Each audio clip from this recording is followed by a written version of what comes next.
loaded him into the ambulance, his limbs still flailing. It was the only time in my life I ever saw a grouse cry. Something in Mr. Boozer's brain had gone haywire. That something turned out to be a malignant brain tumor. When he stabilized in the intensive care unit and the MRI uncovered an abnormality in his brain, we all gathered around him, a vision of bleak faces as he sat up in his hospital bed and tried to rally the crowd. Of his seizures, he deadpanned, I felt like a walleye on the sidewalk. That's a kind of fish where I come from. We laughed uncontrollably. All hail Julius Caesar, he joked. Hell, I had no choice in the matter.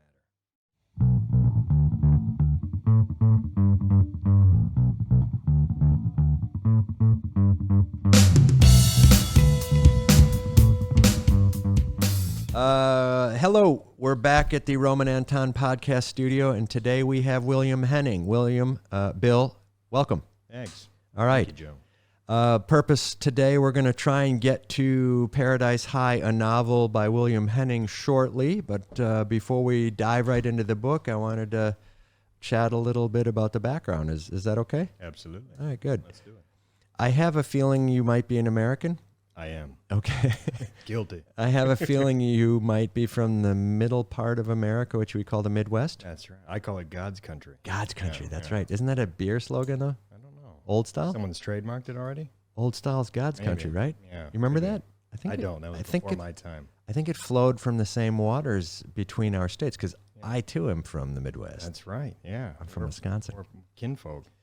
And you make some veiled references and direct references to Wisconsin in this book. Indeed. So you're from the neighboring state of Minnesota? That's right. Right.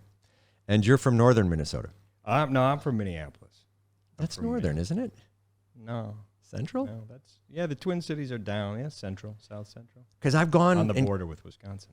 Right, I've camped in the Boundary Waters, which are That's far north. yeah. Yeah. That's Northern Lights type north. That's beautiful. Yeah. My brother's got a house up there. Ah, on a lake or a thing that I might recognize. Well, he's got a shack in the wilderness. Yeah. I'm not kidding. Right, of course. Yeah. When it's A phenomenal place in the world. yeah, I'm sure. Yeah. We were up in the Boundary Waters 2 summers ago, and we were out on the dock, and we thought, it's the sun's setting, but it's let's go inside. We'll come out and see the stars later. The next morning, we went out, and my brother said, "Did you see the Northern Lights?" And we said, "No, we were back. The sun was still setting." He said, "Well, it was 10:30 at night. The sun wasn't still setting." That was the north. So we missed our chance to sort of really revel in the Northern Lights. It's too cold. And that's the only encounter you've had? That's it. Yeah. That's in terms of the Northern Lights. Yeah. That's it. Yeah. What happened to your childhood? What I don't know. happened? The Northern Lights, I mean, Minneapolis, you don't really get that. Yeah, fair enough. But you So- get in your car and run away from home for periods of time and go north, young man, or something. No, I never right? did. That was it. I always thought you had to get up to like northern Norway to see them. But Well, that too. They're not exclusive to Minnesota. yeah, I always thought they had a lock on that one. Well, it's just a Scandinavia. sliver. Yeah, that's the sort of the solipsistic view of how important you guys think you are, Yeah. you snobs. That's it. Yeah. Sorry. Minnesota, nice. Well, okay. Yeah, I mean, so help me with the math or the geography or the science of this, but my family, brother, sister-in-law, have a home in near Iron Mountain, Michigan, Okay. which is northern Wisconsin, Eagle River. Yeah. Is that higher than Minneapolis, St. Paul? Yeah, for sure. Oh, okay. See, I always thought that was, I always thought that was sort of, Yeah. I mean, Minneapolis up to Lake Superior is like 2 or 3 hours. okay, Duluth. 100, 200 miles. Yeah. It's a hoof. Okay. So that's a lot, I guess, to you. Yeah. Wasn't to us because we had to drive 8 just to get up there, Right. right? Or 6 or something like that. From Milwaukee. Yeah. Right. Yeah. Yeah. So we had a guy in the show who owns Fatty's Bar and Diner. Yeah, yeah. He's a good guy. I Matt love Fisher. that episode. I watched that. Yeah. Okay, good. Yeah. He's well, a there you trip, go. man. I Yeah, like yeah. him. And so, my distance to his place is 200 miles, which seemed like a zillion when I was a kid. But looking at the length and distances we travel here, it's nothing. So, okay. So we're trying to straighten out. We're having some geographical issues here. We're now straightened out. That's a line. And the Northern Lights. So the Northern Lights are this phenomenon was you move up from the equator, like where we're sort of at here, and you go up north, during nighttime, there's some celestial phenomenon that just is colors in the sky that are just outrageous. Psychedelic. Yeah. Yeah. Oh. Yeah. Very strange. So we would see that up at Kai's Lake. It's the lake where my brother.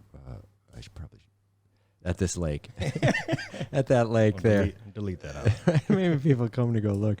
Yeah. Well, so that's interesting. I don't think you mentioned them in the book.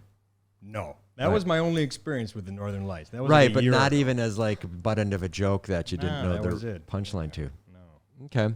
So you're from Minnesota and you grew up there, lived there your whole life? Yeah, I lived there until I was in university, and I took off for a while. I've been in Thailand. I sort of washed up on a piece of driftwood here in my mid-20s. You fell off a boat, grabbed a piece of wood. Swam like hell. Lake Superior. Not a bad place to wash up. Yeah. So you went to school, university, you said? Yeah, I went to the University of Wisconsin, Madison. As did I. Yeah, Right. we're brothers. Right. And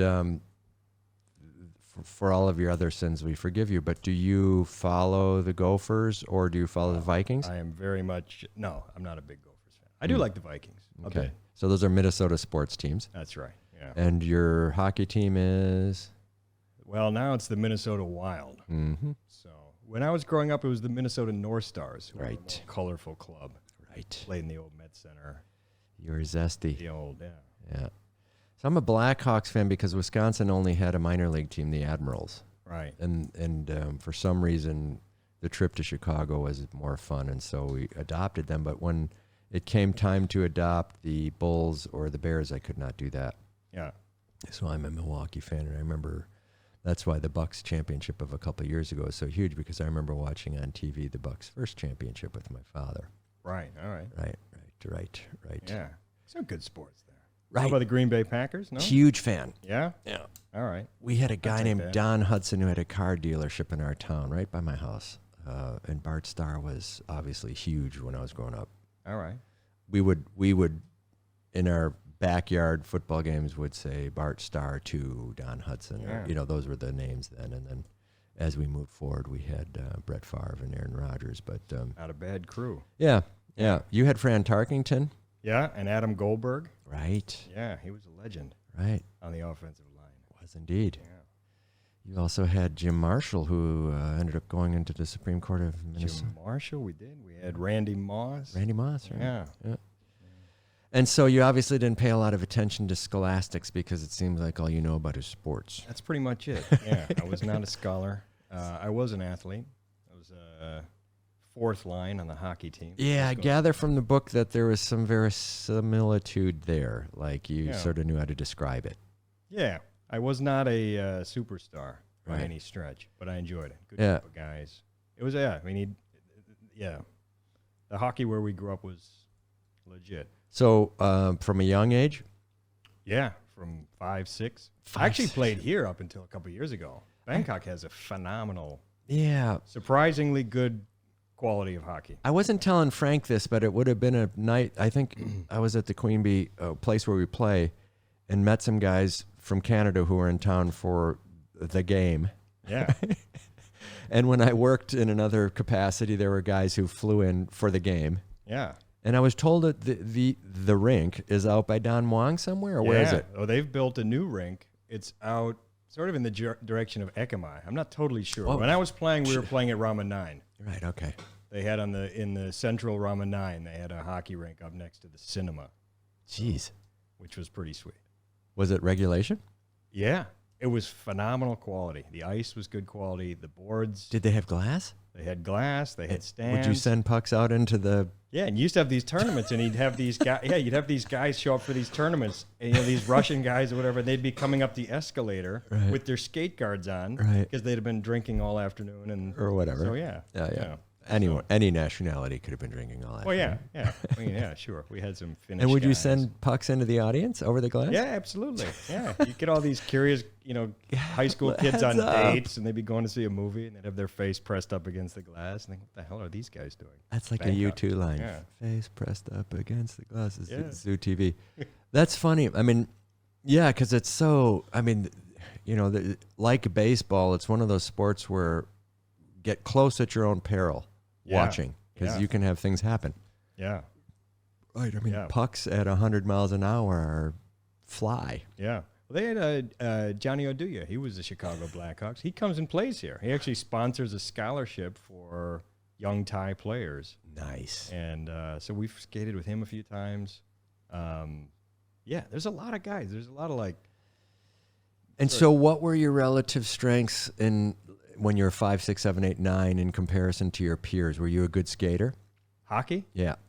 Yeah. I was this size basically since I was 12. Right, but so when I hit puberty, I was this big, and then I never grew again. But when you were growing up, probably many hockey players could have been well within your size and build. I think. Yeah.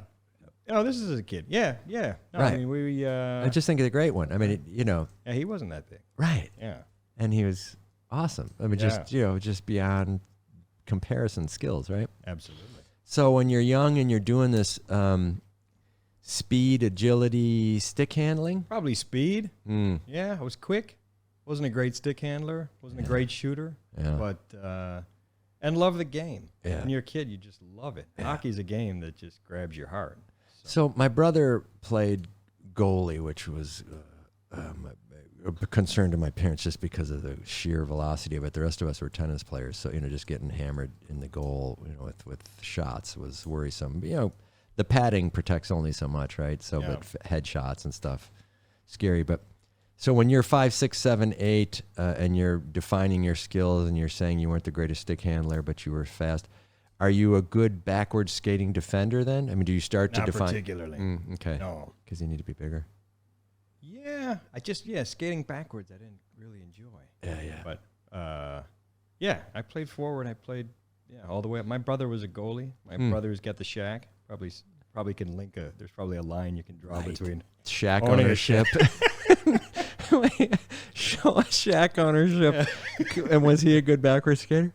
He was a phenomenal skater. There you go. He was a good goaltender. He just wanted to be near the ice. Yeah. Because in the winter, his shack has frozen over ice in front of it, and he's the first one out there cleaning off a skating area, right? Yeah. Bears, and that's a real part of the world. Right. Yeah, it's do or die. And has he ever challenged you to a skate across the lake in under 2 minutes? I think he would win. Right, because he's up there staying hard. He's fit, Yeah. This guy. Yeah. So, younger or older? I'm assuming he's older. He's older, yeah. So did he teach you the ropes? A bit, yeah. I mean, he was 5 years older. Yeah, that's a huge gap. That's a big gap when you're a kid. That's the entirety of high school. Yeah. Older. So you don't share a high school. And we had a middle brother, so there was someone to bridge the gap. Okay. And we all played hockey. Dirt bikes too? Yeah. Yeah, okay. Yeah, okay. So the standard sports. This is an all-American childhood we're talking about. Yeah, how can you lose your teeth as quick as possible? Yeah. So what was your first communal or single dirt bike for the boys? YZ80 or something? Back in the day? Yeah. Oh, I can't remember, man. Okay. Tapping too deep into All right. And this inspired you to go on to medical school then at the University of Wisconsin? That's right, yeah. What degree did you want to pursue? Yeah, I studied art history. Nice. So what was the name of the museum there? Because my sister-in-law worked at that museum, the gallery, the blank gallery. Yeah, I can't remember the name. Come on. I can't remember. My memory's not very good. You're the worst art historian ever. Yeah, I've wiped that part of my You remember brain where it was clean. at least? Yeah, it was on campus. Over near Bascom Hill, right? Right. Yeah. I think. No, let's see if we can reverse engineer this, because there was a street that was sort of at the bottom of that in the flat area. Yeah. That was it. Yeah, okay, go ahead. And then I think if there was a street called University, and on University was the museum, right? Right, that's right. Over by some dorms of some nature, like Whitty or something where I lived. Yeah. Where did you live? I lived in an apartment. From day one? Yeah. You rock star. Where was the apartment? I can't remember. On the lake? Near the lake, yeah. Okay. Yeah. Surfside? Yeah, that sounds right. Come on. Yeah. I lived across the street from Surfside. Oh, did you? What year were you there? I can't ask you that. Yeah, a long time ago. But I lived in the French house because I was destined to go overseas to study. Okay. And it was awesome. All right. We had phenomenal food, and we would speak French. Yeah. And it was across from Surf's Up, and you guys would throw stuff at us just to make sure we were... That's a great town. Madison's a great town. Right. Yeah. State Street Brats. I'm a big fan of the Brat House. Matt Fisher. Yeah. at the Fatty's. Let's shout out to Fatty's Diner. I think Sunday is not. I think it's Bloody Mary Sunday. So Bloody Sunday is what he calls it, I think, which he shouldn't. He probably doesn't say that, so I'm taking that back, Matt. I want to attribute it to that. But yeah, so the Johnson Bronson. Oh, I forget what the name of his. Geez, we had it on the show. Right. But the Brat Stop, I forgot about that. That's like Fatty's. I mean, they've got that. They sort of draw great inspiration from the Brat House. Yeah. The Brat Stop on Highway 94 outside of Milwaukee was where I used to go see Cheap Trick play when they were cutting stuff and they were coming up, and then they had live at Budokan, and then they still toured in that area because they're from Rockville and in that area. Right. So we got to see Cheap Trick, and that was the Brat Stop on Highway 94, which is still there to this day. Right. All right. I'll Has a check great it out stage. next time I'm on my way to Milwaukee. Right. When It's you been a land at while. O'Hare. I made it to Wisconsin Dells last summer. Nice. I was as far into Wisconsin as I got last summer. Babe the Blue Ox? Circus World. Right. You ever been to Circus World? I've been, I can't say I recall that. Yeah. It might be a little. Oh, it's the Barnum. It's not the. That's it's the. it. Yes. Yes. The Baraboo The Circus. The wintering grounds of the Right. old circus. It's Yeah. phenomenal. They've Yeah, got yeah. all the old trolleys and. Your eyes seem to be lighting up, Yeah. Bill that was Henning, in a way I've yeah, never that was seen before. It touches a warm place in my heart. You was You know? a circus junkie. Yeah, absolutely. Yeah. Do you? They had a guy that rode a motorcycle on a tightrope Oh, Jesus. with a girl on a trapeze underneath it. It was phenomenal. It was really Circus World. If you're ever in Baraboo, Yeah, that's outside of Madison. it's like an hour. Yeah, Yeah. and they also have that one ski hill near there, I don't know the name of that. Indian Head. Okay. I'm not sure if we can say that anymore, but it was good skiing for me. Yeah. What are we gonna call it now? Indian Head. No, now what are we gonna call it? Indian Head, but we can't call it that. Okay, I won't. You I stay didn't. clean. That's right. I'm pretty sure that was it. I want to say Devil's Lake. I mean, just all these things, right? But yeah, Baraboo. So the circus. So maybe it's interesting connection. So you're in Madison. You're studying art. Art history. Yeah. And what school is art history in? Liberal arts. Yeah. Bachelor of Fine Arts. Fine arts. Okay. Yeah. And so where's your? If I'm doing this from memory because there was a language building that was a Bachelor of Arts in French or whatever, and it had consolidated solo Italian and French and stuff like that. And that was up Right. on the top of the hill. Right. And as you went up the hill, there was like the law school is down at the bottom, I Right. think. Where was your? It was around. It was on the hill. Okay. Yeah. Up there next to old Abe. Was it right at the top of the hill? Yeah. So right. the number one building on That the was campus? it. Yeah. Oh, cool. Yeah. Nice classrooms. There was a big, I went to see movies there. I would go to see movies in that building, I think. Okay. You know how they'd post posters? Yeah. I think I saw Slaughterhouse 5 there when it came out as a movie, the Oh, Kurt really? Vonnegut book. I told you about that in the car, Yeah, right? yeah, Vonnegut. And I still have the poster. I found a bunch of the ones that I went to see. So Harold and Maude. Yeah, classic. Right, Cat I just Stevens song. rewatched that. Yeah. Right. Slaughterhouse 5.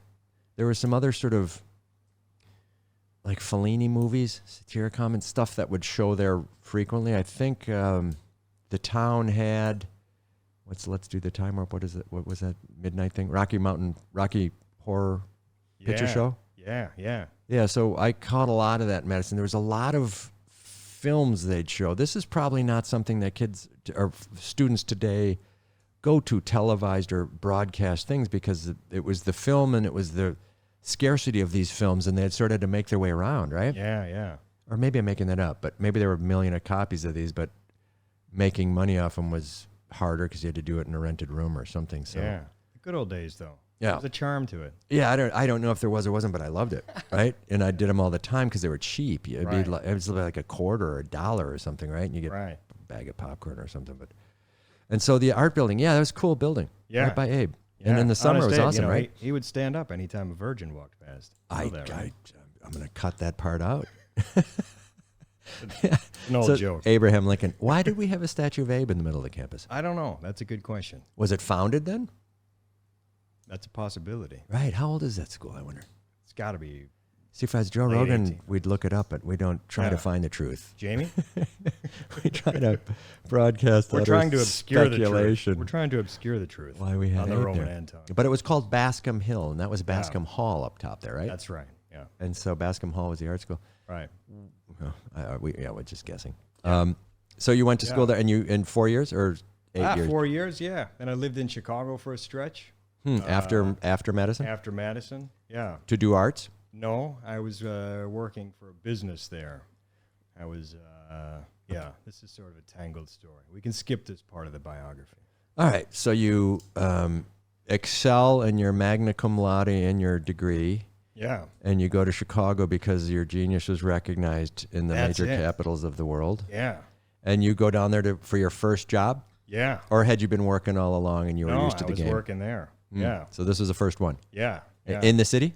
In the city, yeah. Whereabouts? On Wacker Drive. Yeah.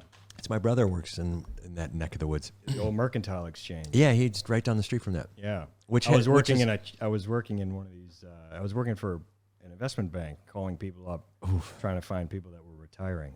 Oh, that was a brutal job. Yeah. Because it was right on the other side of the crash.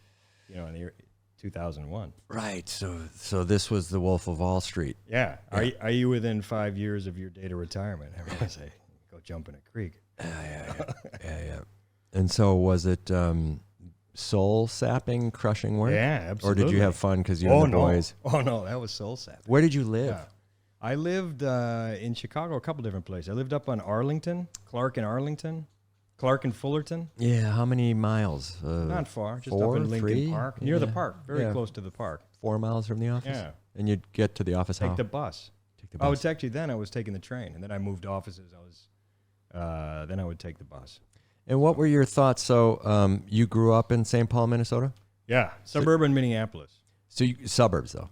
Okay. Suburbs. Yeah. So your first big city experience was Chicago. I mean, you lived in Madison, and that had 100,000, but that's not big in American numbers. It's not big. Yeah. And so, can you name the suburb of St. Paul, Minnesota?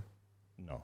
Okay. St. Louis Park. Okay. Yeah. So I don't know that, and I live near there, so it's the Cohen brothers. Right. They're from there. So right. Yeah. Brainerd. Yeah. We went. Yeah. So you go to Chicago, and is it like, wow? Yeah, Chicago was a trip. Yeah. I was like 22 years old. Yeah. Chicago is a great town. Yeah. And had a bit of money and had great summers and had the zoo. Yeah. The zoo. Yeah. Big fan of the zoo. They had a new chimpanzee cage there when I got there. That was a highlight. Yeah. And so zoos and circuses. Yeah. Zoos and circuses. Yeah. It wasn't a traumatic childhood either. Yeah, zoos and circuses. All right, so I'm going to call the police shortly. Yeah. And so you're a Midwestern boy into sports, but not enough so that you could be a collegiate level player.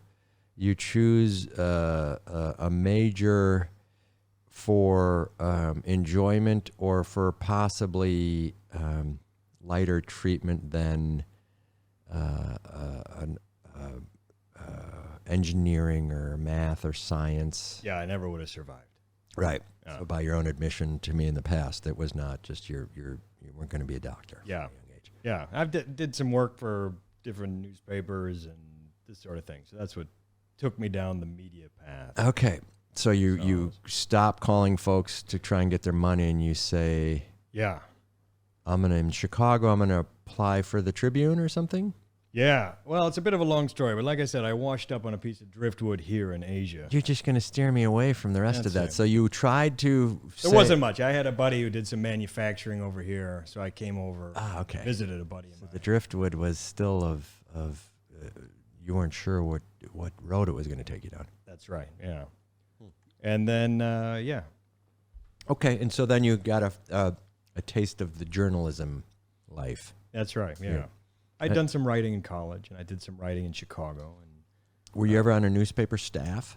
I was, yeah. Outside in the U.S.? And the student newspaper, UW. Yeah.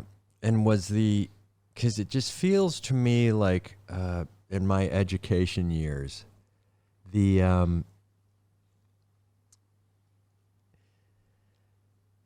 ethics was the forefront of the thinking.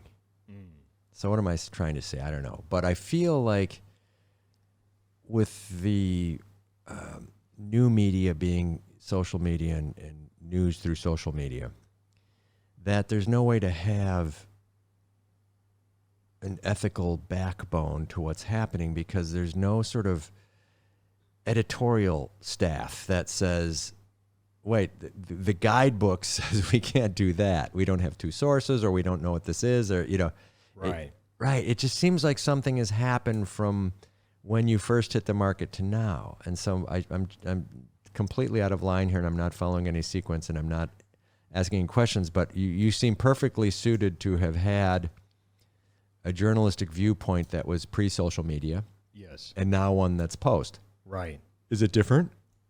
Oh yeah. I mean, I think it's evident to everybody that it's very different. Right. So okay. So I'm not speaking utter nonsense yet, just partial. So what is the difference? What's changed so much? Why do I feel like I don't have good sources of information anymore? And why do I feel like I don't want to say CNN is not news, Fox is not news, the New York Times is not news? I still think they're ways of getting very good news delivered to you because there's professionalism and journalism from the U.S., I would say. Yeah. I can't comment on others in particular if I'm reading in a language that's a second or third language for me. Right. And I think there are primary sources of information that are more reliable than others. Sure. Depends what you're talking about. Right, I mean, the yeah. hard news, I think it still exists, very much so. Where? Well, certainly, the wire services are providing just straight news, mostly. From reporters. From reporters. Is But that I what think we call them? Are they still called reporters? Yeah, reporters, correspondents. Okay. Correspondents, right. I think part of the difference is that the consumer end of it, people are consuming more of a certain type of news, Right. which is the news with a bent to it, right? Right. Something with opinion. And any of this, yeah. So, I mean, in the past, you were limited by how many words you could put on a page, Yeah. and the feedback wasn't instantaneous. Right. So, Right. You could publish an editorial on Friday night in the New York Times or the Bangkok Post, and Monday you'd get your scolding. yeah. Well, yeah. It's now a lot of this. Now you get the instantaneous scolding. Right. I mean, now these outlets can get the feedback on if a headline's working within 30 minutes, Right. and you can tweak the headline to Take it down. or change the headline, or And of course, again, the outlets have different approaches for this. Right. So the ones that are more grabbing for something dramatic, and the ones that are Right. plowing more straight ahead. Does that mean it's less or more newsworthy? I don't know. I think I don't know anything about any of this anymore. If I thought I did, I was wrong to start with, and now when I think about it, I don't know anything about it. Welcome to the club. Yeah, so let's Guess just so. say I'm a lifetime New York Times Herald Tribune reader, and then they stopped publishing it over here in print, and then you had to get it digitally, and then it reverted back to the New York Times. So I've sort of lost the spin on that. Then I started to get the Wall Street Journal because I thought it was also equally informative, and it was huge, and you could pick and choose what you wanted to read about. So if you had topics you liked or days of stuff where they printed it, and then the other sources of news stuff just seemed to dilute for me. Right. But the disappearance of the printed thing really, and I still get my Bangkok Post printed and shoved in my mailbox, and people laugh when they see me reading it. Right. You still get it here? Yeah. The New York Times. No, the Bangkok Post. Oh, the Bangkok Post. Yeah. No, New York Times went digital. That's right. You can't get it here anymore. Yeah. So They got a great new paper in the state. Do you know County Highway? I do not. County Highway is worth checking out. Zoos, Circus, and County Highway. County Highway is a print-only newspaper that just launched last summer. It's Walter Kern.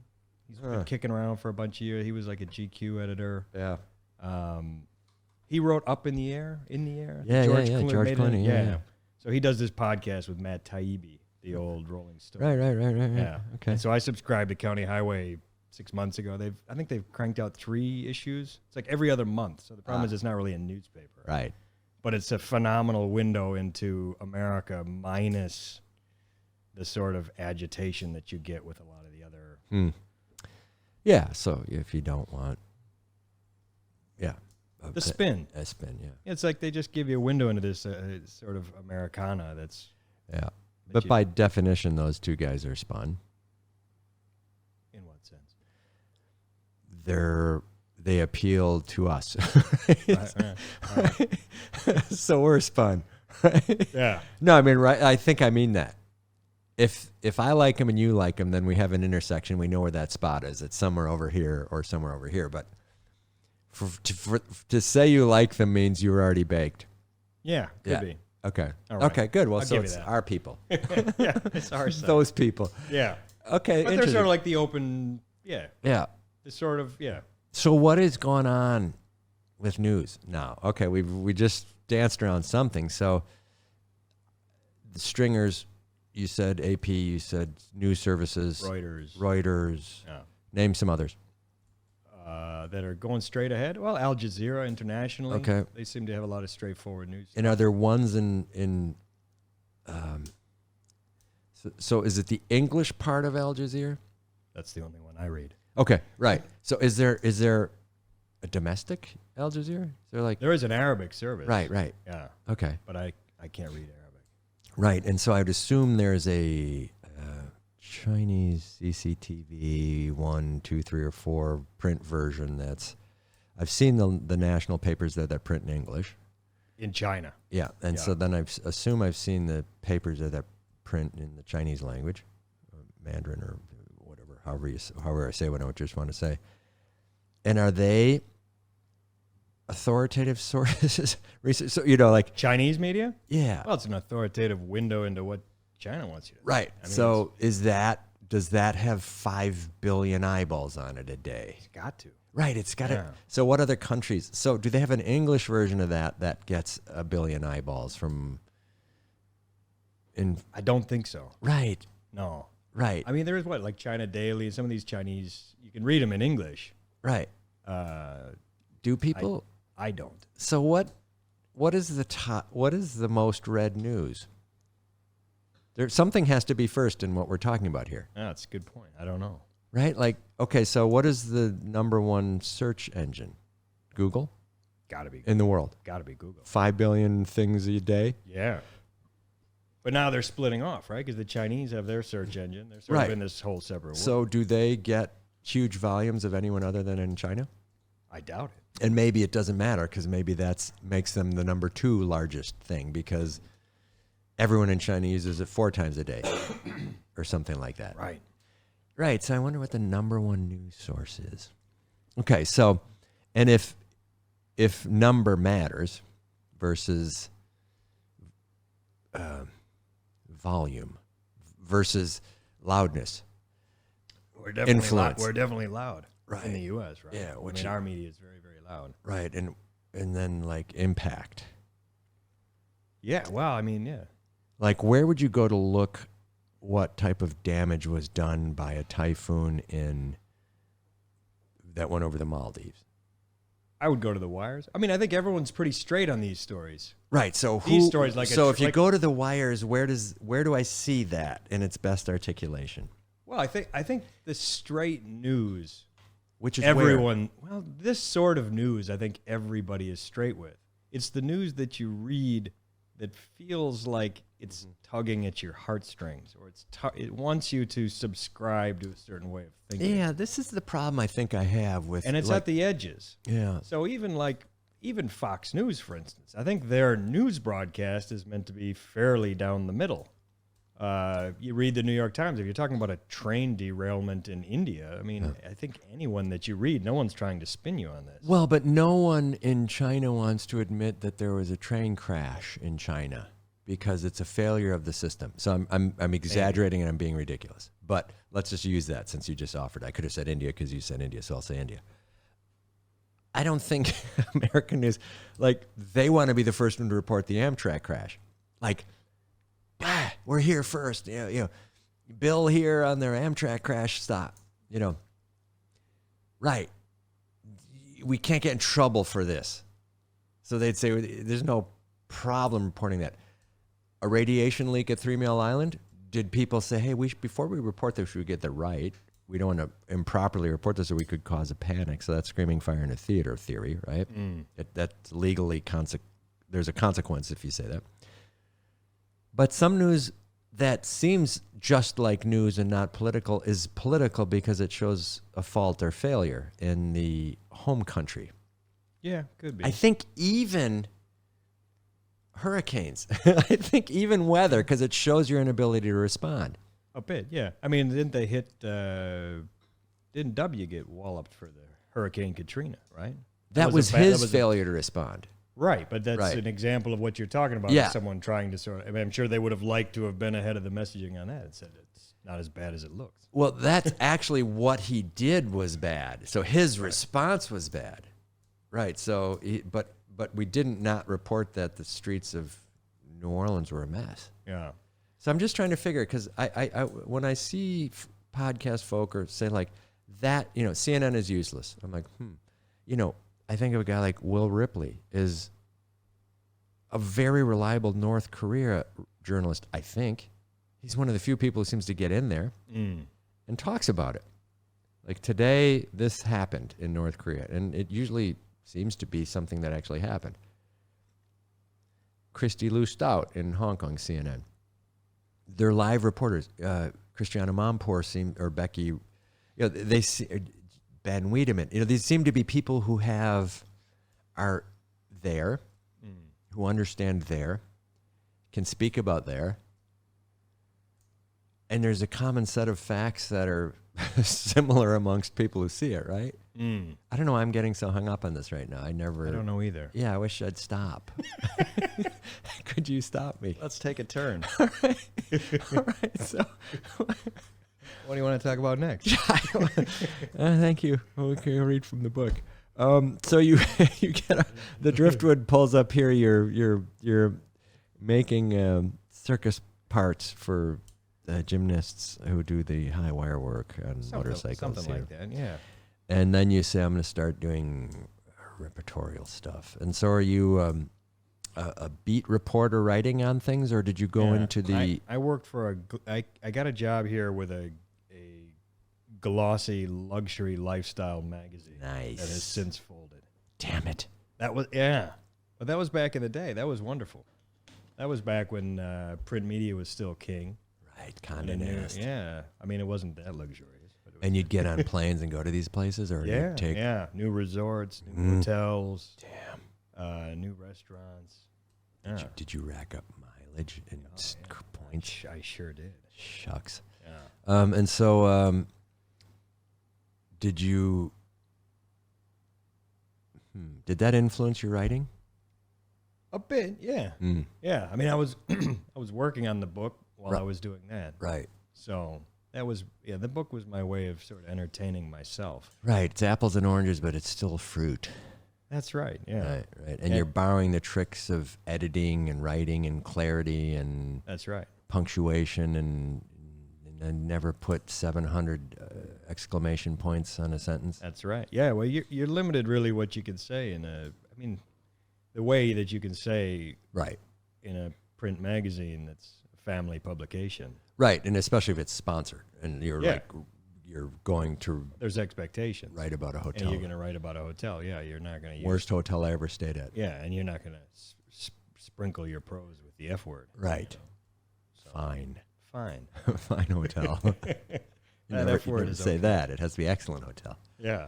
Right, I get that. And so you speak glowingly of it, even though it's historical. Did it get old or ever get old, or were you into it? And I got old. Yeah, I got old, and but my timing was good because when I left, it collapsed sort of within the next couple of years. Right, and so as have many, or is there still a robust print? Oh no, it's brutal. Yeah. Now it's sort of I mean, there's some, right? There's still some, but that was like a fun city magazine, luxury, right, travel, art, fashion. Yeah. It was everything. Well, and this is a travel destination, as is Absolutely. Chicago, Yeah. as Madison and St. Paul are not. Right. They're great places to go, but they're not, it's not 100% hospitality, right? Right. You don't have the white sands of Phuket or whatever. I have not given a lot of travel recommendations for people who want to go visit Minneapolis. Mickey's Milk Bar in Madison, things like Probably that. right, Brat Shop. Well, yeah.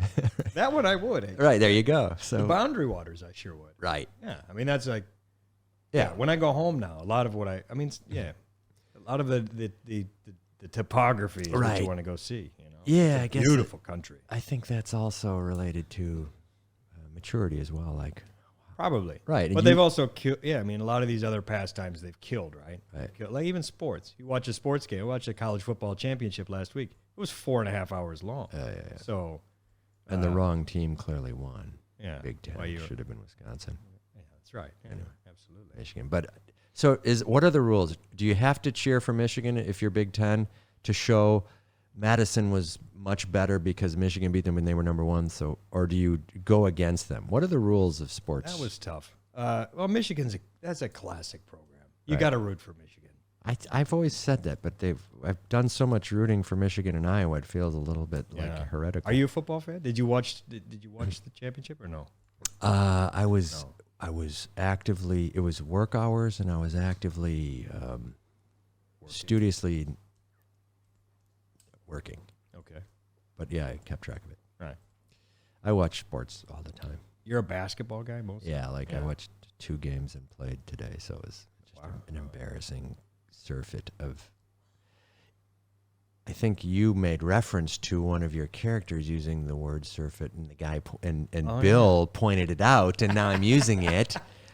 I like how you sprinkle that in there. That's deep Henning. Yeah. I'm Right. glad to know you actually read it. It was the only page. Seriously, that's the real I tell. don't know what the hell is going on. It's surfeit. It's Surf funny. it. I'm done. Okay, so you're writing it, and so Duncan, is Duncan a friend of yours? Yeah. Yeah, Duncan, he the still Scotsman. seems to be. Yeah, he's done. We had him on here. Yeah. Excuse me, and he did some very interesting articles to me, and one of them is about a restaurant that's on my street that makes their own cheese, and Okay. so he seems to. It's not it's high end. I mean, it's a cheese shop I'm talking about, but yeah, so that's still out there for writers, but it seems like it's harder. I don't know what I'm saying. So Yeah. help me he's understand it. he's a phenomenally talented writer. He is. Duncan. Yeah. Yes. And a good friend. Yeah. But yeah, no, it's tougher. And I think, I'm not doing as much sort of freelance writing anymore, but I think the rates are less than they used to be. You used to be able to sort of hack out a living. But there's still some big travel magazines that are still publishing. But yeah, the cheese store, that's a good one. Yeah, I'm a big fan because I eat there. And I try to have discussion, and the staff is very helpful, and they're from Myanmar, and so we do reach a natural endpoint to how helpful we can be to each other when we're talking about goat cheeses from Chiang Mai. Just I don't have all. Sorry. Yeah, we don't have it down yet, Right. but I tried them all. Yeah. Mainly Where's the because shop? It's across the street from here? I think if I go any further in describing this, I'm going to get canceled. You're out of your depth. Yeah, All right. no, but it's on Soy 19, right down below our good friends at El Gaucho. Right. Right down below there, and it's awesome, and I love it. And I eat there all the time, and they have salads and stuff. But I've had all the cheese because I've thought I was ordering this, and I ended up getting something else. I get the one that I didn't order, and then the one that I want because I pointed out. So I've tried them all. Yeah. 50% on air. But we've got past that now. Right. So let's talk about the writing then, since you are a sure. published author of a book called Paradise High, a novel, William Henning. And it's 290 or so pages in 3 sections. And I really struggled to start reading it because when I got it, you were going away. And so I didn't have the imperative to read it to hurry for a podcast. I like the pressure to have a boundary, or I like to have selected it. So I picked it up, set it down, and then started reading it again. And then I got through it very quickly. And I wanted to ask questions about process first. if Sure. that's okay. So when did you start writing it? When did you complete it? Do you have is there a clear bookend to both of those events? No. Or are you still editing it too? Yeah. No, it started as a bunch of notes on slips of paper. And Back in art school? Yeah, maybe actually in Chicago. All right. Probably the whole Yeah. thing probably started mentally because it's set in high school, right? So Right. it's sort of drawing back from a time in life that, it sort of had been going. Yeah, because you're not clear how old William is at the time of the writing. Right.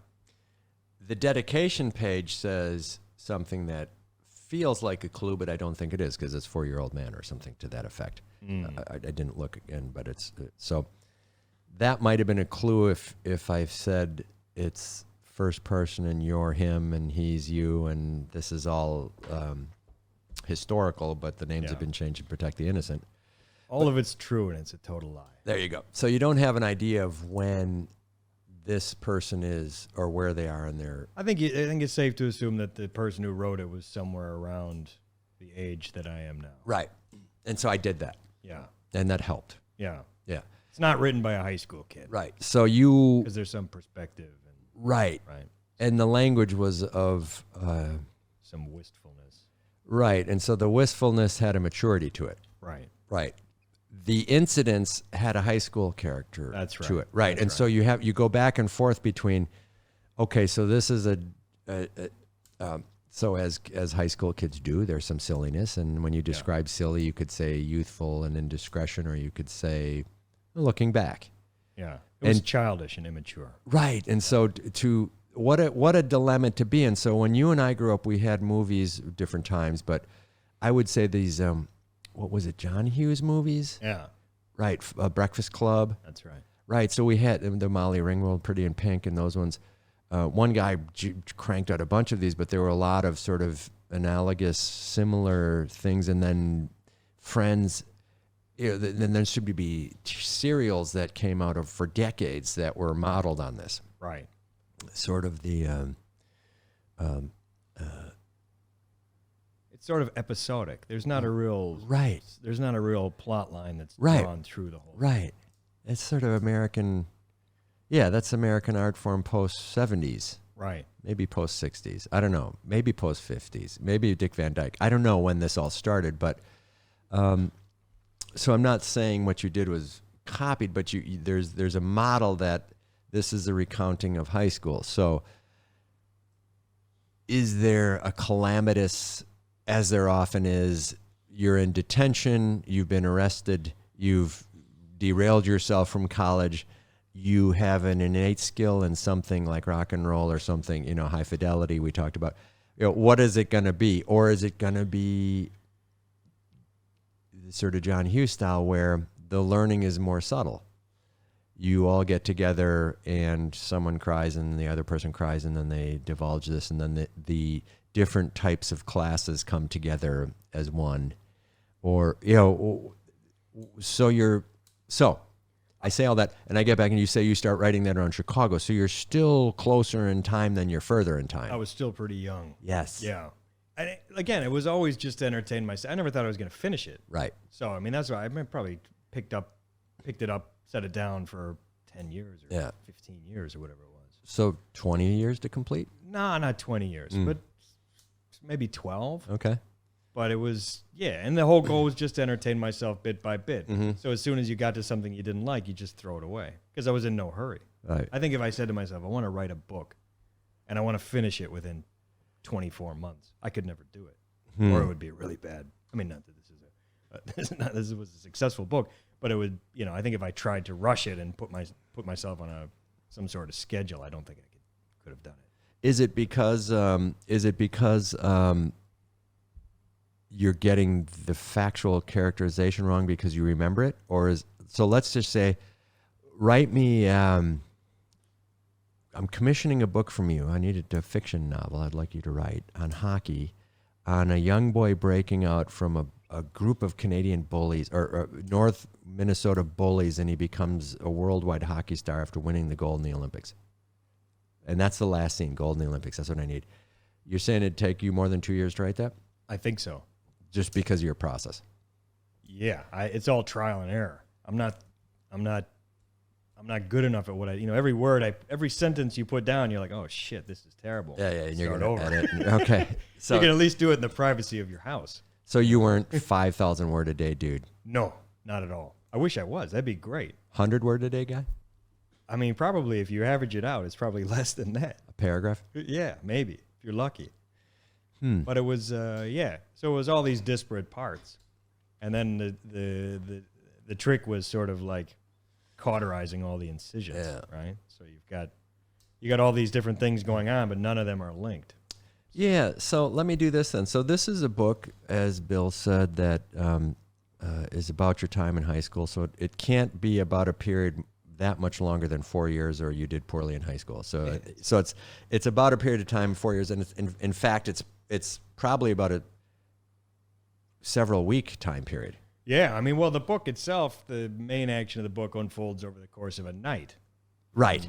Basically from the late afternoon until early the next day. Right. So but it draws, it goes backwards. It goes backwards quite a bit. Right, and there's the hockey game, which is sort of temporally, is that a reflection or is that an event? So it felt like it was sort of 2 days when you had section one with the hockey match and the description, but then you realize that's a historical event.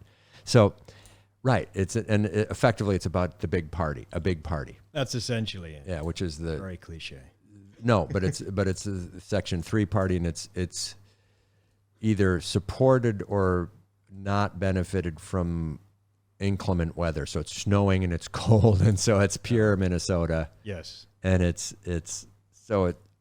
is a Midwestern narrative. Absolutely. Right. So the party is. I don't think you could have picked this story up and put it somewhere else. Right. So I didn't view it as a party interrupted by a weather event. I viewed it a weather event shaping the way you guys framed this upcoming event, and it became more epic because of the weather. So it starts off with you describing a school of people in your life, or a group of people of life. I don't know why it says school, like you're a fish. And so you threw names out. An early one, so Marley, Grouse Boozer, Gump Worsley, which is he was a famous old hockey goalie. Right. Yeah, that's the name of the kid's basset hound. Right, so it's a dog that may or may not have real ears. Peter O'Leary, Andy Martin, Deuce Babick. Am I saying that right? Yeah, Deuce Babick. Which is the protagonist. Yeah, you could say that. Maybe. And it's not really the discovery in the drawer I'm still trying to figure out was Deuce's family into something organized illicitly, or did they win something spectacularly? It's just it's a bit of a fraud. No, we don't know. It's a fraud. Right. That's what you're sort of pointing to at the end. Right. Interesting. So too much, but Robin White, Chloe Brooks, Heather Flynn, Julianne, which would be, who would you cast as Julianne in the movie? Boy, that's a tough call. Young Dakota Fanning, or maybe. Yeah. I mean, now she's too old, I guess. But too old now. 18 being too old, or 20 being too old. Yeah. So this is a high school. So that's right. To properly cast this, you'd have to go sub. It would be tricky. Yeah. Yeah. Especially. But all these things you cast them with university age kids. Right. I think. Right. High school movies. But you make her look young because she's younger than you. She's younger. Yeah. Yeah. Is any truthfulness in the nature of that description? No. Okay. No. Okay. Yeah. I mean, some of these characters are composites, but they're not real people. Yeah. Goldie Lindheimer, which is everyone's favorite, and then his arch rival, who ends up ending on possibly the same line, is. That's right. Yeah. What's his name? I can't remember. Oh, come on. Gionesta. Yeah. So there's two football players. I had a buddy named Gionesta in college. Yeah. So I'll look it up in a moment. You look it up and tell me. Yeah. Some of the names I changed at the last minute. Yeah, I understand. I was going to see if he said the actual one. And so there's this guy named Billy. Yes. And who's nicknamed Bo Early. So we get thrown off the trail. Yeah. And then on maybe like page 220, there's the use of the Henning. Right. And how hard was it for you as the writer of this tale to sit on that information that long? I don't know. Well, let me ask you a different way then. Yeah. So you have a choice to say, hello, my name is Bill Henning, and I'm writing about a fictionalized version of my story. So that could have been paragraph 1 the first time you drafted. Right. In 2002 when you made it to Chicago. So you're sitting down in your Lincoln Park studio because it's your first thing you've ever thought and it's the greatest thing ever, and you're in the big city and you're starting to write your novel and you cleared your desktop off and you're writing it. And then you say, oh, wait, there's a strategy to how I'm going to refer to myself. How fictitious is this book? But I'll be Bill Henning. Yeah. So I'll put myself in here. Yeah. Right. Yeah. So you call yourself out by name. Yeah. But you get authors that'll use their own name Sure. fictitiously. But you do it so late, and you give it to us so late. You're like, okay, up to this point, we're not sure if it's you. Right. We think it's you, and you do it through the Bo Billy thing, and so we're not even sure. Wait, because your best buddy gave you a nickname, or Deuce did. It's unclear if it's, but then later it's Deuce calling you. It's not Grouse calling you Bo. It's Deuce calling you Bo. Right. And you're sort of proud of that nickname from him. You don't know how you got it, but you like it. And Mr. Bojangles. Yeah, right. Something. Right. So that do you consider the way you did that as good writing? Did you consider that as a strategic use of some information you had, or did it just happen? It just happened. It's sort of like Quentin Tarantino in Pulp Fiction when the case opens up and there's the shiny gold stuff, and we never get told about that. Right. What is that? That's a good question, too. And the timing of it. Is it all there? Oh, is that it? Sam Jackson says, yeah, that's it. Yeah. Or whatever, that sequence. And you can see the gold on John's face. And so we don't know. So you release it. And I was like, okay. We don't know a lot about this guy yet. When are we going to start learning about him? Yeah. Right? He sort of hides a bit. Right. Yeah. I think it's one of the interesting things about the book is that the main character is writing it in first person. Right. But he's not really the main character. Right. So it's all told through his vision, but Right. he's not actually on center stage. He's comfortable sort of yielding the best lines to everybody else. Right. And in fact, a lot of times is the butt of his own jokes. That's right. Yeah. And in the end, quite frankly, that when he gets to highlight himself is a strange moment. So we're spoiler alert, we won't do the ending, but I thought it was extremely well done. I mean, that was the part that I was the whole time was waiting to see when does Bill, the guy I know, talk about Bill, the guy in this book. And so, I wanted to come here today and say how much of this is real, how much of this is, So you played hockey. There's hockey in here. You're on a hockey team. Okay, so that's real. You went to high school. You don't talk about college really in there. You talk about other people's academics. So two of the big characters get in, Goldie and the other guy get into the big schools, and we'll be on the same potential, thing. Goldie, has his whole scenario, and you talk about Deuce losing his admission essay, while he's, doing other things, right? So, it's just, there's just a lot of other descriptions, but we don't know about yours. Right. Yeah. Yeah. I mean, the reaction from people who've read it to the ending, it's I would say it's more confusion. A lot of I'm not even confused. people who said I enjoyed the book. Some people said I enjoyed the book, but I didn't like, and they get it. They get that it was sort of people that know me, right? Yeah. Know that it was sort of a personal twist on the end. Yeah. But that was, I tell them that was just sort of a gift to myself. That was what Yeah. the book was about. Well, and that's interesting because I don't consider it what I'm describing as explain it to me. I didn't get it. I mean, I really enjoyed that. And I enjoyed the certain call outs to certain sections where you're not explaining yourself. Here's why I'm writing this book to you in case you're missing the point, which is I could care less about whether I get the point or don't get the point. It's if I'm enjoying the reading is you'll sort of single out some episodes about why that period of time means something. Or like, hey, we were buddies hanging out together, and this is the important thing here. And you're not saying read or remind yourself, but you're sort of stamping some of these sections as the way I feel when I watch John Hughes movies. I'm writing about high school. Right. How couldn't this be important, for you? And maybe it's not universally applicable for countries or places that don't have high school, and people don't mark the passage of time the same ways. But Americans are taught through TV, drama, and everything else. There's this epic period of time, culminating with prom or the final party or something that's equally applicable to anyone who's done it. Right. Right. Yeah. And so I thought when you sort of broke out the references to like, hey, here's why we're together, it was interesting. You sort of said, hey, yeah, I'm writing this book. And I marked a couple. And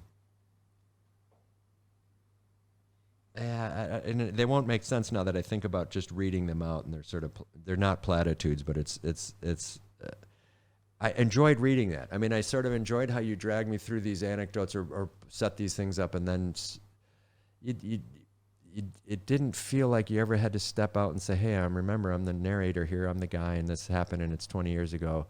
But you had these moments where like, hey, and this is what this group of people that I described, except for Stanley Tuna, which was an older guy, and he has his own things. This collective. So who's going to be the big characters out of this? You sort of rattle them off up front and put a bunch out there, and then 3 or 4 of them rise to the top of the pack. So you got your cast for the movie. You got your clear supporting actor, supporting actress. You got your actor and some other guys, the Butch and Sundance, maybe sort of, right? And then you go through it, and you have these declarations about, hey, this is what we were doing. We were into it, and these are the events when we had it. And there was a maturity in these characters over time, in particular, like the young girlfriend of yours, or your character, or the protagonist of the book, was pretty mature. Women always are, I guess. And I got the point. She was going to be the smarter of you two, right? And at key moments, she had good decision-making criterion, right? Right. When everything else is going utterly mad around her, right? Right. Yeah, and you. Yeah. And no one was artificially making it crazy or fun. But it was just interesting to see that, because it wasn't, this could have gone a lot of different ways, and it could have been, it could have felt exaggerating. And I think when I go back and watch some of those movies now, like, so much of 70s and 80s and 90s American sitcoms are just ridiculous to go back and watch now, because it's just, the acting was so hammy and fake laughs even, and soundtrack laughs, and this had none of that. This was sort of a very Midwestern upbringing, and it resonated with me from a climate point of view to a sort of lexicon and word choices point of view, and a sort of similar language uses. And so there was a universality for it to me, as opposed to if I read a California book from that same time period, or even something from Europe or somewhere else, right? Right. Yeah. I mean, friends from overseas that have tried to read it, no one's finished it. So it probably says something. What are you talking about? No, I mean, buddies they grew up wherever. They give it a try, and they make it through 15 pages, and that's it. But that's all right. Like I said, I did it for myself. A lot of these things you're talking about, I wasn't really consciously I guess you are consciously making decisions how you're going to deal with it. But no, it was really, the base of the whole thing was like, cut out anything that feels extraneous. Cut out any part. If it's gonna slow you down, or it's gonna, you're gonna feel bogged down in something, just get rid of it. Keep the story moving. Yeah. So, yeah, I mean, that was my goal, was to start from page 1 and just keep it flowing downhill. Yeah. Are there any parts of it you like more than others? Are there parts that It's been a long time since I've read it. I haven't actually read it since about 4 years. Yeah. But it's not that long. No, but my brain at this point. No, and actually, when you talked about doing this podcast, I thought, shit, I should probably read it again before I get on the podcast. But you didn't. But, no, I didn't. I did look at it. Did look at the cover. What was the word you looked up and saw? Like I saw, I just used it. Surf it. Surf it. Surf it. Yeah. That's a word no one ever uses in conversation. I don't think it's possible. It's pretty good, actually. Right? Yeah. Oh, jeez. Surf it. But that guy you made fun of who used that word. Yeah, well, because he's a this- very intelligent kid. Right. He went. You know? He had Ivy League aspirations. That's right. Like I did. Yeah, Didn't get to. didn't get there. Maybe this guy did, maybe not. I don't know. Smart people. Where did he go, actually? I don't know. All right. Okay. To be continued. And so, anything else in the works from a fiction or nonfiction point of view? No, yeah, same shit. Same That's stuff. right. I dabble, but I just do it for myself. And if something ever comes together, it will. You know, you're working through a lot of stuff from your life, and just sort of like, oh, that was funny. I wonder if there's a way to make that, make that experience immortal. Is this a living art form anymore, or did you catch it at its death spiral? I still read a lot. Do you read a lot of books? I read much fewer. Okay. And now I'm involved in making and publishing them, and so I'm right. I have a new hat that I don't like, which you and I, Luke and I have talked about too, but it's about a mutual friend of ours. That critical part of it, wearing that hat really, I think, pushes you towards risk reduction of crazy, unbelievable writing into acceptable writing that can be read by people. And I don't mean acceptable by tone or content, but I mean just readable. Right. Right. Whereas in before, like winging it and writing it and, scorched earth sort of writing, and not because it's critical or abusive or horrifying, but just, just content. Right. Just sort of just unmitigated. Well, there is too much content. That's a given. Right. There's too much content in the world right now, right? So if you're going to do it, do whatever makes you happy. That's it, right? That's the writing philosophy? Pretty much, right? Yeah, so you're writing down So have you straightened anything out with this? Was there any therapy to it? I mean, or was it? It was satisfying. Yeah. Writing a book, I would definitely tell anyone that wants to write a book to try. I didn't make any money off it, but it was fun to write. And after this. After the Roman Anton Podcast. The 40,000 copies you have stowed away. I'll cut you in. Gonna go off like hotcakes. Yeah. So did you, okay, go ahead. I interrupted. No, that was. Okay, so enjoyable. Did the folks who were most like the characters in here, did you give it to them? Did you say, hey, I loosely based Deuce on you? No, but some of the people, the people that I went to high school with that read it, they could figure it all out. And did they say... Or some of it, because they read too far into it. Because it is fictional. There's no character that's drawn from a person. Yeah.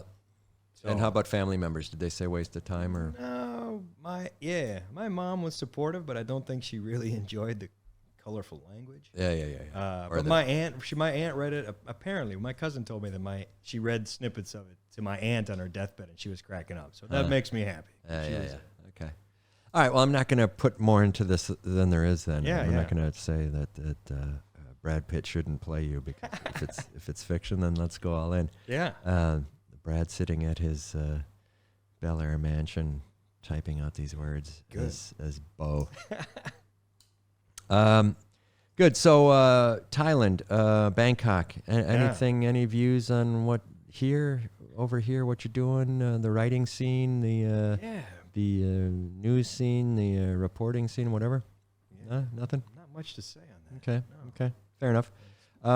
Would you mind reading out of this for us in a second? Can do that. Yeah. Sure. All right. Why don't we take a break here? Okay. And I noticed Frank just walked away to handle a podcast emergency, and he'll be back, and then we will agree on a spot, or we won't agree. You will decide entirely on your own what you'd like to read, and I'll put the big X that I've marked. All right. And maybe do a little reading, and then we'll go to a favorite spot of ours, a mutually favorite spot of ours that's very close by right after that. Happy to. All right. Thank you, sir. Let's take a break. Joe. Yep. All right, we're back for part 2 of the Roman Anton podcast. It's funny because we've kept recording. And we're going to have William Henning reading Paradise High novel.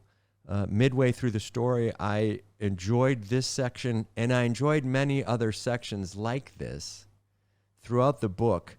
And I noticed there were definitely sections that were very contemplative and sort of summary. And unlike what we talked about earlier, they didn't necessarily tell us more about the narrator, but told us a lot about these characters, but also a lot about life. And I thought this one was interesting.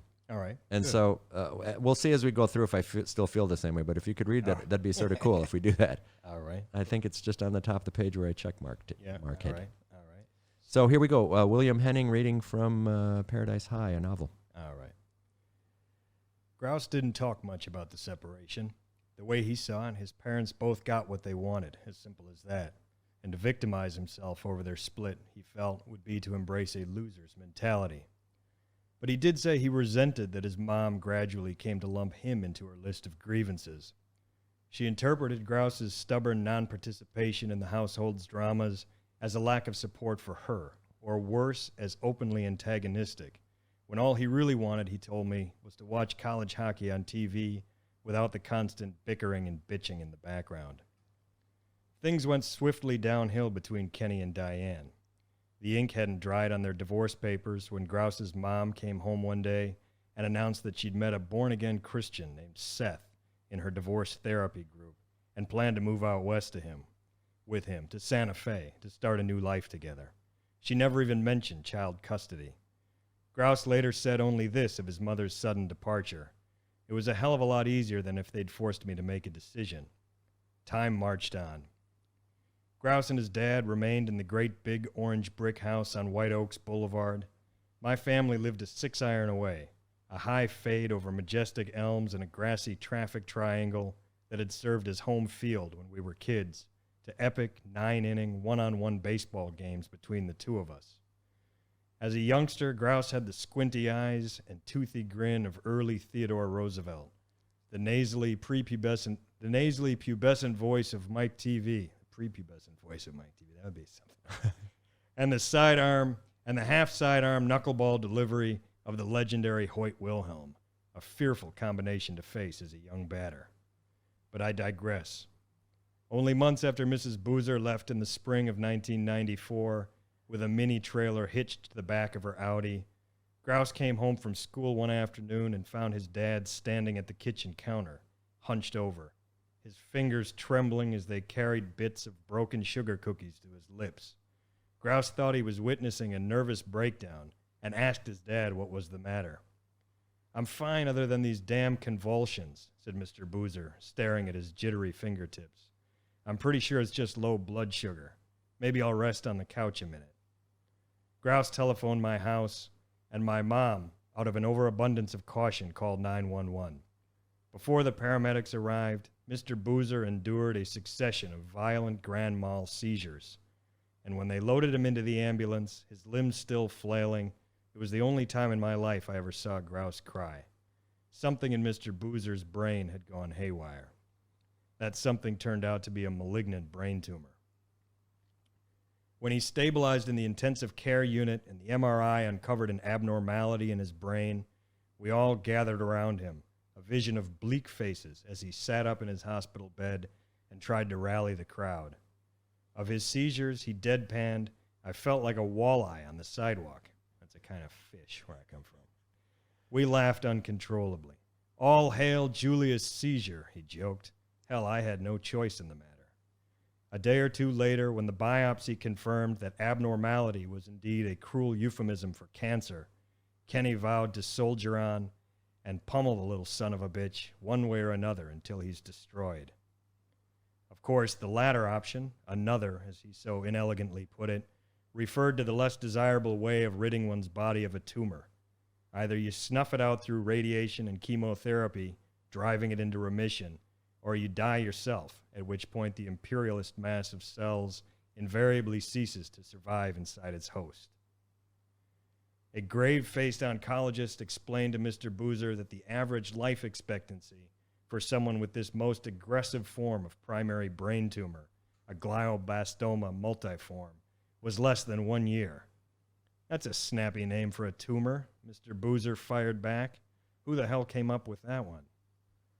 Despite living under the Grim Reaper's patient gaze, Mr. Boozer maintained a defiant sense of humor. After one radiation treatment at the hospital, as Grouse and I were pushing him back to his room on a wheelchair, Mr. Boozer looked up over his shoulder and asked us, "Do you know how you can tell if it's a mole on your skin or if it's cancer?" Grouse and I shook our heads. "If you die, it was cancer," Mr. Boozer said. Within months, he looked like a skeleton encased in a thin layer of silly putty. His face was purplish and swollen from the medications, and when he told jokes, as he occasionally still did, they felt perfunctory, as though he had made them only out of some long-forgotten habit. The humor had drained from his eyes. The last time I saw him, before he moved into the hospice, Mr. Boozer summoned a final bit of strength to offer some parting advice to Grouse and me. "This thing is about to run its course, but I wanted to tell you guys something, for whatever it's worth," he said. His coal-black eyes remained impenetrable.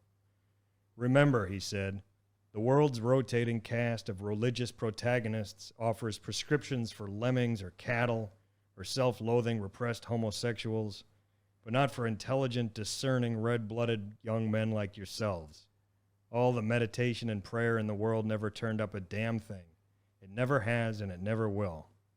A lot of people want to drive you out to a dirt road someplace in the middle of nowhere and leave you there in your bare feet," he said.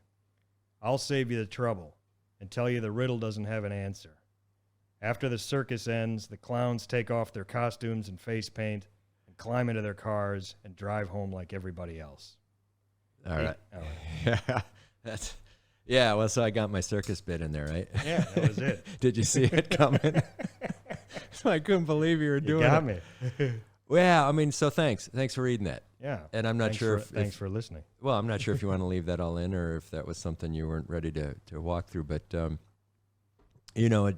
the harsh reality part of the John Hughes pieces comes up. It didn't come up often in your book, and in yours wasn't about shock or about this, but this was, even if it was fictitious, it's some very solid writing, in particular about this Grouse character who is a tough guy, right? Yeah. A tougher guy in the book. Right. And scenes like that between you and him are those two guys. They're not guarded and fake. Right. Right. Yeah. Yeah. Well, it's yeah. So he's you're not giving too much away. I mean, in the book, he's sort of this Huck Finn type guy. He's got no parents. Yeah. So he lives with his grandparents. Right. And in the ideal situation. Yeah. I mean, everyone. The envy of all the other kids, right? Right. But there's a story behind that as well. Yeah. Huck Finn had some pain too. I'm sure. Yeah. Well, good. Well, thanks for reading that. Yeah. Thanks. I appreciate that. So let's see if we can't get this third part done somewhere in the vicinity of here, or we'll do it quick and perfunctorily. Or what was that word I used again? The one that I used from your book? Surf it? Surf it. If we can't I'm never going to forget it. All right, thanks. All right, thanks, Joe. All right. So, Bill, it's a little noisy here. We like this place. Yeah, this is my spot. We are at the Mexicano, which is in the Rembrandt Hotel here in Bangkok, and they're a sponsor of the podcast. And come on in, bring it in. It's okay. And so we come here all the time to eat, and actually filmed one of our videos here. Oh, you did? And we film videos around this neighborhood all the time, but you said you've been here before, so... Yeah, great place. We'll get some Poolside at the Rembrandt. B-roll of the neighborhood, but we're looking out at the skyline of Bangkok at about 6 o'clock on a Sunday night, which is a traditional day for us to film. And there's a bunch of people in the pool, looking relaxed. 5-year-old birthday party inside. There's a birthday party for a 5-year-old, and there's also, I believe, a wedding. Yeah. And so the hotel's very active right now. But epicenter of the universe. Do you go out a lot for dinners anymore, or you got a favorite spot outside of Mexicano or a place like this? This is all right. Good Mexican food, yeah. I like Fatty's. Fatty's got a good, if you're in the mood for a brat or a burger. Yeah, Mexican food here, or I don't know, La Monita. You ever go to La Monita? I do. Yeah, in terms of Mexican, I like this. I like La Monita. I like, we had It's called Calva from the Missing Burrow. That's right. Well, I saw you at the Missing That's Burrow. right. That's See, I don't yeah, remember. yeah, yeah. No wonder. Yeah. See, I can remember something. So I never saw you at school, but I did see you I at did Missing see you at the Burrow. Right? Missing Burrow's good, man. I like the Missing Burrow. Yeah. Yeah. I like this because it's spacious and big, and it's part of our area, so we're big fans of this. Yeah. Yeah. This is a great setup. Yeah. So you came here in what year? I came to Thailand in 2005. Yeah. So anniversary coming up, 20 years? Yeah. Time flies, man. That's for sure. And you got you have a family here? I do. I have a wife and 2 kids. Okay. Yeah. So, Kids are schooling? kids are schooling, yeah. You ever want to Kindergarten. homeschool them? I would if I had more time. Right. But, well, maybe not. School's actually all right. Kids like school, no? I don't know School's, anymore. I think kids like school, especially at this age. My kids are 4 and 6. I can't imagine if you had a cell phone, if you'd like anything other than your cell phone if you're a kid. Yeah. I mean, it's brutal. My kids, fortunately, are young enough they're not into that trap yet. So I don't look forward to the day when they're Yeah. at their own Right. device, you Especially know? like a big pad, a big Yeah. screen, or like Yeah, or so an they don't get- interactive TV set where you can pull up whatever you want to watch. Yeah, so they don't have the iPad. So one of the kids just took a test to get into the primary school, and they did it on the iPad, Yikes. and he's looking at it like, What is this doesn't really thing? even know how it works. Yeah. That's interesting, man. That's the dilemmas. But anyway, so Different world. we live in little different neighborhoods, but I love your neighborhood. Embassies and family people around there. Yeah, man. Near the park, near Lumpini Park. Right. Some good restaurants there. It's a very sort of like neighborhoody spot. Soy Si Bum Pen and yeah. Well, good. Well, this is the Mexicano, like I've said. So we're looking at a lot of high rises now, but a really nice central place in the Rembrandt Hotel, and there's a train stop right here, which is not train in the context of a locomotive style train. It's a subway train stop, I think we call it. What do you call it? BTS, MRT? What do you call Yeah. Which stop is it here? Where are we? it? Also, Yeah, well, it's the junction, right? So they BTS, the MRT. what do you call it, Frank, when you drive around? You say, I'm taking the train, I'm taking the subway, I'm taking the what? BTS. You say BTS? What do you say, Raph? You say BTS? You never say MRT? Even when you're on the MRT, you don't say MRT? BTS is more famous when you say Asok. Okay. Asok is BTS. Okay, Right. so tell me where Sukhumvit you'd is- say MRT. Well, stop. You just say Sukhumvit, it's MRT. Okay, so if you were going to be going to the Sukhumvit stop, you'd say MRT? Yeah, and Asok is the BTS station. Because I would say train for both, and you'd look at me like, what are you talking about, train? You'd Probably call it the L, huh? You have to get on the L to rumbling go to rumbling over Deerfield. the Yeah. Okay, well, there you go. It shows you how much I know. But we can see our friend Scotty's place right there, right? Yeah, That's Scotty's gym. Asok, Asok BTS. yeah, the Asok gym right there. That's his pickleball courts. Well, that's it, huh? Yeah, I think. That's Soy 16, yeah? Yes, That's the putt-putt golf on the rooftop. That's Right. why- Yeah, I've been there. So 14. that's Scotty right there, 16. Right. Next to the Tupla D. He will not do this podcast, so I'm going to say his name one more time. Scotty, do the podcast. You can tell Scotty, me. where are you, man? What's Scotty's last name? Asok Jim. He doesn't have a last name. Right, He's all just right. a legend. I was wondering if we know the same Scotty. I don't think so. But anyway, so well, I appreciate your coming on the show. We Yeah, got some thanks a food lot. coming. We'll take some Great. pictures of the setup here, and we'll maybe get some sunset pictures. And Frank will check out if the sound looks good, but I think that's enough. So All right. I appreciate Hey, thanks you a lot, coming Joe. on. I'm Yeah, sorry I kept thanks. badgering you about it. But thanks for the book and thanks for the reading. Yeah, It's man, really thank interesting. you. That was a good It's a chat. great book. I hope you guys order Paradise High. You know, I felt like Catcher in the Rye. I felt like I was reading those Portnoy's Complaint. I felt like I was reading a definitive piece of look-back fiction that was important. So well done. Oh, nice of you. Thanks Yeah, again. appreciate it. Cheers. All right. Thanks, Joe. Thank you, guys. 1, 2, 3, quiet.